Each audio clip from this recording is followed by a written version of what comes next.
Howdy. Gonna make him look into the sun.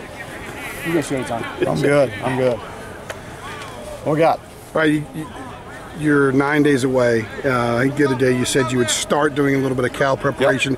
Yep. Have you reached that point where you've begun that? Yeah, we started implementing a little bit of the game plan today, just some normal down and distance stuff. And so, you know, just give them a little bit each day and try to get some extra work on it as we go.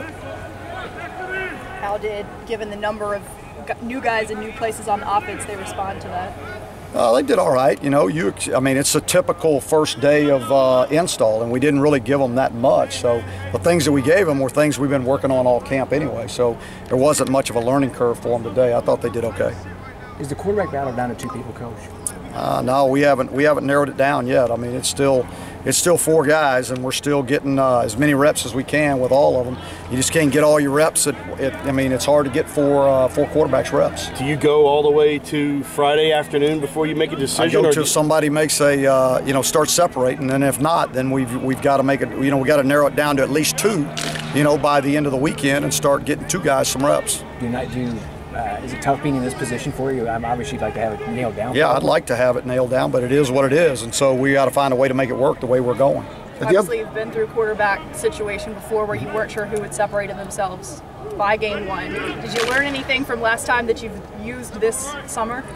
Yeah, I think it. You know, the way we did things last time that it happened, it worked out pretty good. So we're continuing down that path. That wasn't the first time I'd ever done it either. So, you know, we've got a philosophy and a plan that we'll do with these guys, and we'll continue that until we make a decision.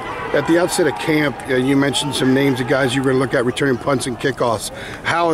Who's stepped forward over the course of the last 3 weeks? Those guys are all battling now. I mean, I would say, you know, again, on punts, it's probably you got Prohl and you got MJ and you got the young kid, Daz Newsome.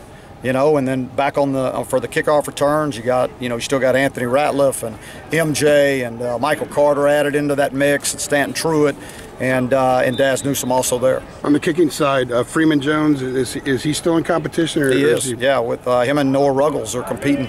There's probably maybe 1 kick separating the 2 in all of fall camp, so it's been a great competition there. Coach, how has Jonathan Sutton progressed, and what are your expectations for him this season? Well, I tell you what, you throw him over there on offense, and it's been a while since he's played. But I tell you what, he's done a really good job of is he's picked up everything that he's got to do.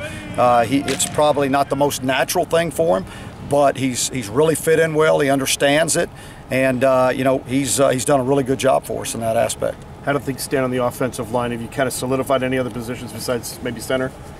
I would say that right now, R.J. Prince is at that right guard and probably had the best camp that he ever had, and Sweet and Heck are both playing the tackles right now and rolling either side, so they're both getting work at each side, so they know it well. Haven't made a decision at the left guard yet. Any news on Hatton and his availability? No news. Coach, have you had in the past where you've had a team that hasn't been talked about highly, and this is one of them, and how have they done in the past when you've had teams like that? Each team's different. It depends on how it affects them, I mean, we really talk about not paying attention to what's said about you, whether it's good or bad, I mean, because the only people that's really important are the people in that room, and as long as they believe in what they're doing and they work hard and they've got a great attitude and they're great teammates, good things will usually happen for them. Can you remember coaching teams like that have maybe overachieved because, coming out? I'd say the 15 team. Yeah, I mean, that's a prime example, the 15 team. I mean, I don't think they were picked very high, and I think a lot of people had written them off, and they did some pretty good things. Coach, when's your mock game?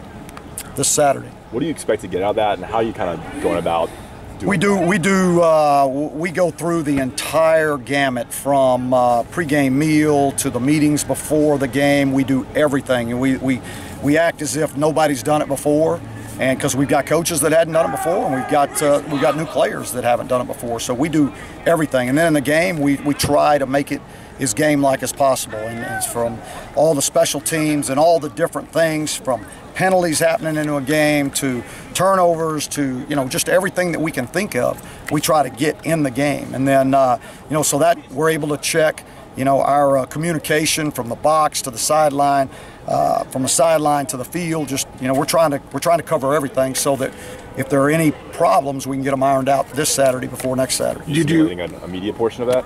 Do what? Are you simulating a media No, portion? I'm not doing them. I'm not doing it. Are you doing? I think I can handle that. Are you guys doing hotel Friday night? No. As far as the walkthrough next week, we asked you back in Charlotte what you're going to do for the walkthrough because they have to put the field in here starting Thursday night. Do you know exactly what you guys are going to do? Well, right now we would go to the indoor and we would do it that way. Okay. Yeah. Coach, what has Mike Eckler brought to the linebacker group coming in here? Well, he's probably the most positive guy you've ever met in your life. He's never had a bad day in his life. And he's really positive with those guys. Whether there's a mistake or not, he's really positive with them. He coaches them hard. His expectations are high, and I think those guys have really taken to him. Coach, I don't know if you answered this question, but just in recent events in Charlotte as well, have you talked to your team about those sort of things? Oh yeah, I mean, first of all, every night at camp we have a team meeting and we talk about different issues that are going on. In the country, we talk about things that they need to know as men. We talk about all kind of life, issues.